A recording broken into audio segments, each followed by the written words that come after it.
Hi, I'm Steve Lemons, and today I'm going to read Acts chapter 25. 3 days after Festus arrived in Caesarea to take over his new responsibilities, he left for Jerusalem, where the leading priest and other Jewish leaders met with him and made their accusations against Paul. They asked Festus as a favor to transfer Paul to Jerusalem, planning to ambush and kill him on the way. But Festus replied that Paul was at Caesarea and he himself would be returning there soon. So he said, "Those of you in authority can return with me. If Paul has done anything wrong, you can make your accusations." About 8 or 10 days later, Festus returned to Caesarea, and on the following day he took his seat in court and ordered that Paul be brought in. When Paul arrived, the Jewish leaders from Jerusalem gathered around and made many serious accusations they couldn't prove. Paul denied the charges.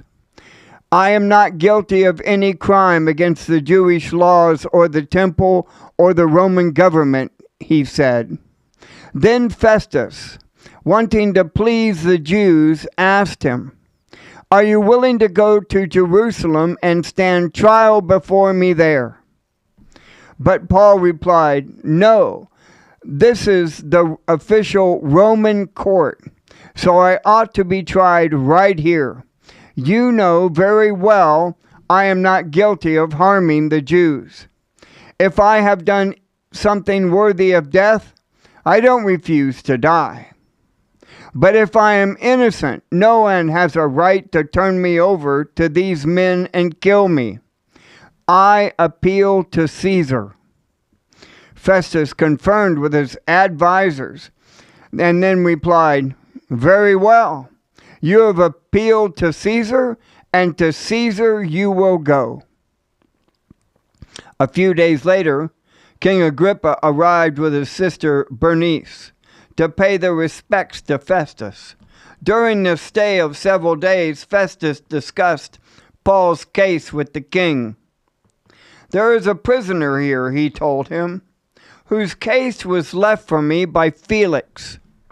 When I was in Jerusalem, the leading priests and Jewish elders pressed charges against him and asked me to condemn him. I pointed out to them that Roman law does not convict people without a trial. They must be given an opportunity to confront their accusers and defend themselves. When his accusers came here for the trial, I didn't delay. I called the case the very next day and ordered Paul brought in. But the accusations made against him weren't any of the crimes I expected. Instead, it was something about their religion and a dead man named Jesus, who Paul insists is alive. I was at a loss how to investigate these things, so I asked him whether he would be willing to stand trial on these charges in Jerusalem. But Paul appealed to have his case decided by the emperor. So I ordered that he be held in custody until I could arrange to send him to Caesar." "I'd like to hear the man myself," Agrippa said. And Festus replied, "You will tomorrow." So the next day, Agrippa and Bernice arrived at the auditorium with great pomp, accompanied by military officers and prominent men of the city. Festus ordered that Paul be brought in. Then Festus said, "King Agrippa, and all who are here, this is the man whose death is demanded by all the Jews both here and in Jerusalem.